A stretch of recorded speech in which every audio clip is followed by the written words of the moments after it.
This day in sports history. This episode is brought to you by the Sterling Soap Company. How often do you think about your soap? Well, if you answered, not much, maybe you should. You see, a lot of what passes for soap in stores is technically not soap, according to the FDA's definition. It's full of lab-created chemicals and detergents because it's cheaper to make.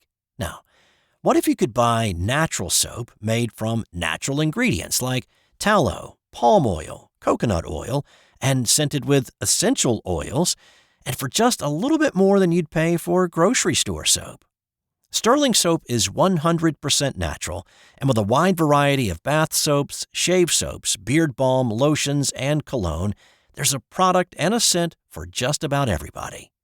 Check them out for yourself at sterlingsoap.com. That's STIRLING soap.com. It's April 9th, and on this day in 1978, it was the final day of the NBA regular season, and it ended with an epic battle for that season's scoring title between two former ABA rivals and all-time greats. If this had been the Wild West, these two gunslingers would have had six-shooters on their hips in a classic duel in the streets. Instead, this was the NBA of the late 70s, a couple of years post-merger, and despite the fact that they were 1,000 miles apart, they were neck and neck on the stat sheet. San Antonio's George Gervin started the day with a 0.2 of a point lead over Denver's David Thompson for the NBA scoring title. The Nuggets were on the road at Detroit in the afternoon. Gervin's San Antonio Spurs were playing the New Orleans Jazz in the evening. Now, the scoring title was important to both of these guys, and with both teams' playoff futures locked in, it was also important to their coaches and their teammates. Thompson got a lot of encouragement before the game to fire at will. Larry Brown wanted me to, try to go for the scoring title, and the guys were giving me the ball. I started out really hot. I made 20 of my first 21 shots and ended up with 73 points. After I scored those 73, we flew back to Denver, and I thought I had a good chance to win. I was up by 58 points over Gervin. Thompson scored an NBA record 32 points in the first quarter, which topped Wilt Chamberlain's 31 in his historic 100-point game. He had 53 by halftime and added 20 in the final 24 minutes for a career-high 73 points. Now, at that point, he was only the second human to ever score that many points in an NBA game. Gervin was not really paying attention to what Thompson was doing up in Detroit. These were the days before ESPN and sports packages all over television, and of course before social media. Well, even though it may have come in a different format, he did get the news via a telephone. When David scored his 73 points, the media called me in New Orleans and said, Ice, David Thompson just took your scoring title from you. You need 59 points to regain it. His Spurs teammates were behind him, and they kept feeding him the ball whenever they had a chance. He scored 33 points in the second quarter, eclipsing the record for points in a quarter that Thompson had set just hours before. He played sparingly in the third and fourth quarters, but he added a few insurance buckets to make sure, and he ended the day with 63 points, claiming the scoring title by 0.07 of a point per game. It was one of my most memorable games in my history of playing basketball, and it's not necessarily because of me scoring the points. It's because the relationship that I had with my teammates, and they would want to do that for me. I think that stick out more than anything, and that's something that I still thank them guys for today, for giving me that opportunity and making history and making history stand up. Gervin averaged 27.22 points over his 82 games that year, while Thompson averaged 27.15 over his 80. It is the closest margin in a scoring title race in the history of the NBA. Okay, since we're talking stats and tiny degrees of separation, How about what happened on this day 1 year ago when there was a bit of a statistical anomaly during an NBA game?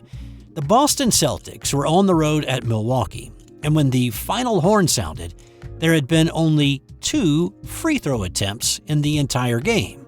The Bucks shot both of them. The average number of free throw attempts in a game by a team in the NBA this season is around 20. Even in a league when the three-point shot is such a large part of the offense, and there were a lot of threes put up in this game, it is incredibly odd that neither team went to the line more than they did, or in the Celtics' case, did not. This game set a couple of records. Until this night, there had never been a game when a team did not shoot a free throw.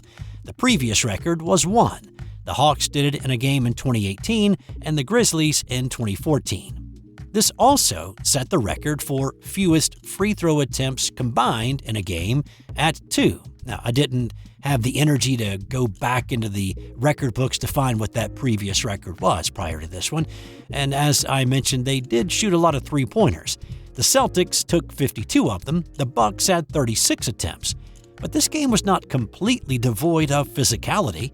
There just weren't many whistles. Only a combined 12 fouls were called in this one. 4 against Boston, 8 against Milwaukee. The Bucks won 104-91. And the only guy to shoot free throws in this one? It was Giannis. He was 1 for 2. On this day in 1978, one player stormed the course and made possible the impossible comeback. He was known as the Black Knight, slaying many dragons in his career. And by this point, the 42-year-old Gary Player already had 2 green jackets hanging in his closet, winning in 1961 and again in 1974. It had been 24 years since a guy over the age of 40 had won at Augusta, but Player was one of the original fitness guys on tour. He was way ahead of his time in knowing the importance of eating healthy and strength training. So even though his driver's license said he was 42, he felt like a youngster. When dawn broke on Sunday, Player was 7 shots off the pace, but felt like he'd played well the first 3 days, and his 14-year-old gave him a little bit of an incentive, saying that he could go out and shoot a 65. Why not? His day didn't start off like he was going to go light the course on fire and march up the leaderboard. By the time he made the turn, he'd only picked up 2 shots and still trailed leader Hubert Green by 3. But there is a well-worn statement used at Augusta, and it goes, "The Masters don't start until the back 9 on Sunday." Player got going on 10 with a birdie, and he played amen corner 2 under after birdies at 12 and 13.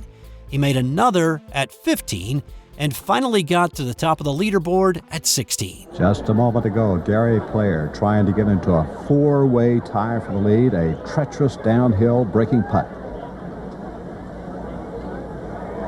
He's got it for a tie for the lead. Gary Player, bidding for a 3rd Masters, is now deadlocked for first place.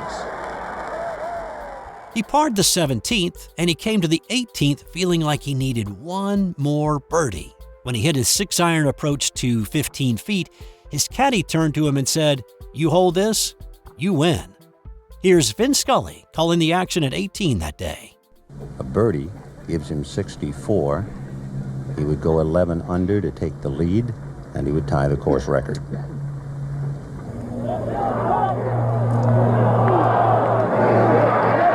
Yes, for Player. Yes, for Gary Player. A 64. A course record. A birdie at 18. He is 11 under par. But since Player had started so far ahead of the leaders, he had a 30-minute wait until he actually knew. Tom Watson bogeyed the 18th, and he missed forcing a playoff by a shot. Hubert Green started the day as the leader, and he needed a birdie at the 18th to force a playoff.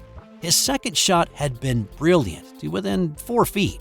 But a camera shutter clicked as he lined up his birdie putt, and he stepped away, clearly distracted. He lined it up again, and he missed it. Gary Player's final round 64 won him his 3rd Masters green jacket, becoming the oldest to win it at that point. That record would hold for 8 years until 46-year-old Jack Nicklaus enjoyed his Magical Mystery Tour in 1986. On this day in 1989, a 2-foot putt turned into a nightmare at Augusta National. Heading into the final round, Ben Crenshaw led by 1 shot over Scott Hoch. Englishman Nick Faldo had a disappointing Saturday, and he found himself 5 shots off the pace. The final round stage was set for some dramatics. 6 different golfers would hold the lead at some point on the back 9. Faldo shucked off the issues he'd had in the 3rd round, and he came out firing at pins, birdieing 4 holes to shoot 32 on the front side, putting him back in contention as he made the turn. He made another 4 birdies with a bogey at 11 as the only blemish on his scorecard to record a 7-under 65, and he was the leader in the clubhouse at 5 under for the tournament. In the final pairing, Crenshaw and Hoch walked up the 18th fairway, tied at 5 under with Faldo. Hoch had a 25-foot putt for birdie that nearly went in, but he tapped in for par, setting up a 2-player playoff. Crenshaw had a 12-footer to join the playoff as well, but the 1984 Masters winner missed, leaving Hoch and Faldo to battle for the coveted green jacket. As darkness began to descend and fog rolled in, the pair headed to the par 4 10th for the first hole of the sudden death playoff. Faldo's approach to the green was off the mark, and he landed in a greenside bunker. Hoch played a safe shot to 25 feet. Faldo hit a decent bunker shot, but he was left with 15 feet for his par. Hoch now had a birdie putt to win, but it slipped past by 2 feet. Faldo's par putt to force what he thought would be a second playoff hole missed, and he tapped in for a bogey 5. Hoch only needed to make this 2-foot putt, and the greatest trophy in golf was his. Straight and firm, Scott, right in the heart. He's missed it, and he's knocked it 3.5 feet past the hole. I don't believe it. I do not believe it. Standing over the putt, Hoch admitted years later that he had the thought, "I'm about to win the Masters." Knowing that was not the right thought, he backed off to get his mind in the right place again. As he stepped back over it, he said he just lined it up wrong. He played it inside left, but he missed it more than a ball to the left, pushing it past the hole by 4 feet as the patrons gasped and groaned. He made the comebacker for bogey, and they went to the 11th. Faldo buried a 25-foot birdie putt on the 11th to win it. It was the first of Faldo's 3 Masters titles. Scott Hoch would never come that close to a major again. In an interview for an ESPN article in 2009, Hoch was quoted as saying, "That's the way things go. I had my chance. It wasn't a fluke. I lost. It was disappointing." And one more Masters tidbit for you on this day in 2000. Vijay Singh won the Masters. But this wasn't a dramatic comeback or complete surprise. Singh played solid golf for 4 days, led by 3 after 3, and he won by 3. The reason I bring this particular Masters up is that he played his solid golf with a liquid core golf ball, and this is the last major ever won with a liquid core golf ball. Now, if you believe the marketing through the years, there have been many revolutions, pun not intended, in golf ball technology. In essence, the Haskell ball, developed in the last decade of the 19th century, has been the basic construction of golf balls until the dawn of the 21st century. The original Haskell ball was made starting with a rubber core, wrapped by rubber bands in essence, and covered by a gutta percha cover. The liquid core came around a few decades later. Now, it's about the size of a marble. Now, there have been advancements in ball technology for sure. Dimples, dimple patterns, outer shell ingredients. If you grew up learning the game in the 70s and 80s, then you certainly remember the Balata and Serlin-covered golf balls.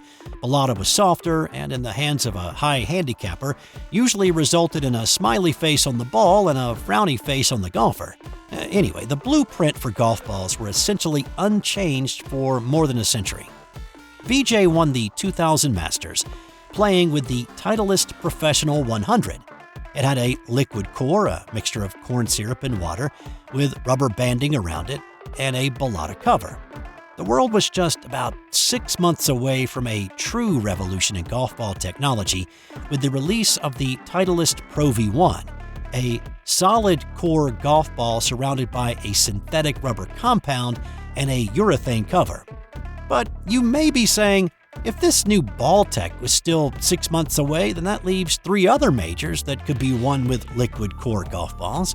Well, if you remember, 2000 was the beginning of the Tiger Slam.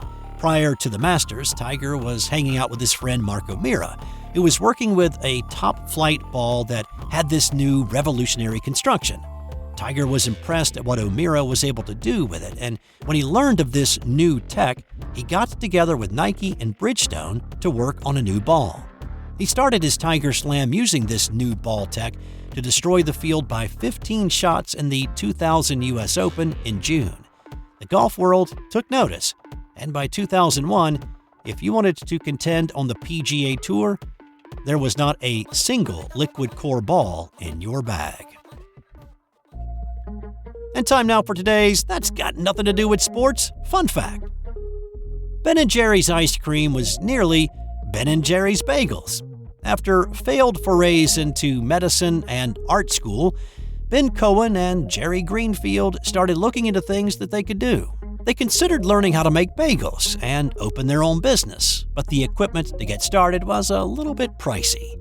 Instead, they signed up for a $5 How to Make Ice Cream Correspondence course from the Penn State College of Agricultural Science. Originally, all of their ice cream was made in a 5-gallon machine. They started out with 8 flavors: Oreo mint, French vanilla, chocolate fudge, wild blueberry, mocha walnut, maple walnut, honey coffee, and honey orange.